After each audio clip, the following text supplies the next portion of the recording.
everybody? It's Fung here again. Today we're going to be talking about facing unemployment, and I know it's not a topic that everyone's comfortable with, but hey, it happens to the best of us, and not even CEOs are safe from it. And again, the information here is sourced from the book The Truth About Money by Rick Edelman. So getting started, here are some signs that your job is in danger.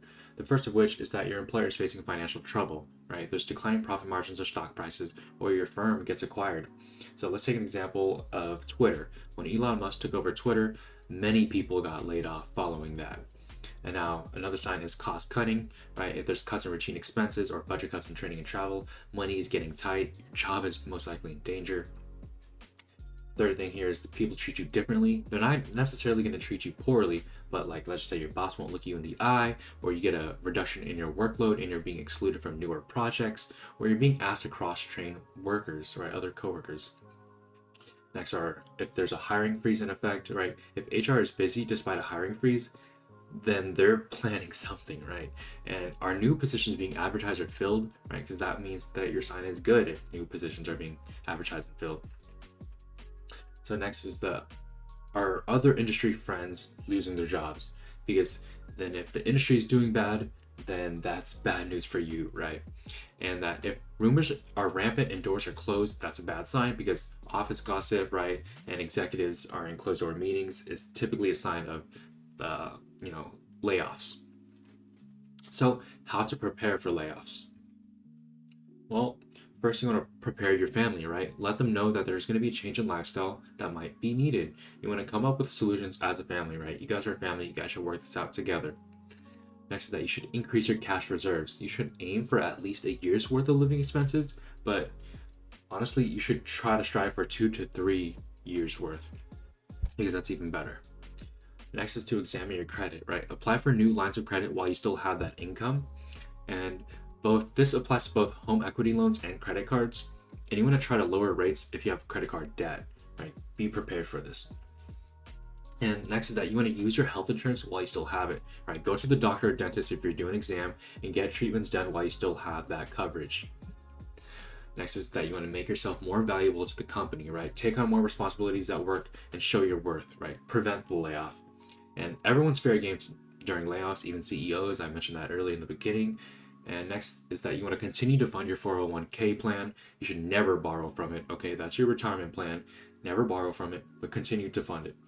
And that you should plan to negotiate severance from your employer, right? So research what is a fair severance package for you and your job, and just start high based on your experience in years, right? Use that as leverage, and then just be willing to compromise.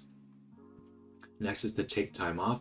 If you won't be compensated for unused vacations, just take those days off, okay, while you have the chance. And that you want to keep an eye out for other opportunities. So keep an open mind for other jobs and whatnot. Refresh your resume, update and develop your network. And just lastly is just remember that you are not your job, okay? Job loss happens all of the time. Business is business. So what to do if you lose your job?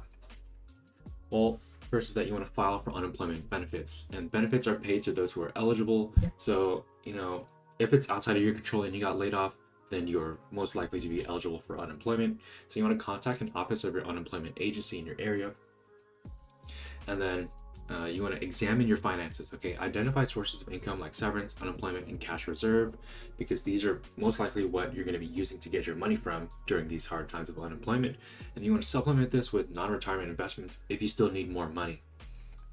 Next is to evaluate your health insurance coverage, right? Find out how long you keep your coverage, or you can join a spouse's plan or buy an individual policy if you no longer have a plan or covered. Next is to transfer the money in your employer's retirement to an IRA. So your employer plans are limited, right? And you can honestly build a better portfolio yourself, and that there should be no fees incurred or taxes on that transfer if you do this correctly, right? If you correctly transfer it. Next is to follow up on your employer for termination benefits. Sometimes they can provide you a list of these benefits, right? Like career counseling, job placement assistance, and references. And next is that you should just realize that your new job is to get a new job, right? Think about that. Your severance package is limited. You can't live off of that forever. So you have to update your resume and tell everyone that you're looking for unemployment. Yes, it can be embarrassing, but hey, humility is growth, right, guys? So consider a new career as well, right? So unemployment could be an opportunity for you to transition to a new career that you always wanted, right? And that you should write a different version of your resume targeting these specific fields. And you should next is to know when to lower your expectations, okay? So some people see this as an opportunity to find a new job, so they won't settle for anything less than their dream job, which could be a little unrealistic here. You are on limited time, right? Remember, we said that if you saved up from 2 to 3 years worth, then that's how much time you essentially have until you find another job, right? So you gotta set a deadline on when you want to settle for something that's less than your dream job, then a deadline for when you want to lower your salary expectations, and a deadline where you're just gonna accept any position at this point because you're that desperate, right? Be realistic here with the deadlines, guys. Know how much money you had. Remember, that was an earlier step to know your severance package, right? When to liquidate some of your assets and your unemployment benefits and whatnot. So next is starting a business for you. Some people think unemployment becomes an opportunity for you to start your own business. Well, I'm gonna just reveal some numbers here of the truth, is that at least 1/3 of new businesses don't survive past 2 years, and that 56% of them don't make it past 4 years. So you have to ask yourself some questions before you jump to it. So here are the questions. Pause the screen, do what you will. I'm gonna move on to the next slide, but just ask yourself these 9 questions, okay, guys? And so here's the conclusion for starting a business. Well, it's risky and requires a lot of capital before producing any revenue, right? You're gonna sink a lot of money into it before it starts taking off. And that you're gonna spend a significant amount of time developing your business, even on mundane tasks, right? Like printing papers, writing checks and whatnot and all this stuff, just simple management stuff. You're going to need to know a lot about that. And you need to know more than just the skill that you're trying to make a business off of, right? You're going to need to know how to market, how to schedule events, and how to build clients, all kinds of stuff, right? There's a lot more to a business that you might already not know. So you have to pay for your own insurance. You have no paid vacations, and you have to spend money on attorneys and accountants, right? Because it's your business now, and you're not working for someone. You're working for yourself now.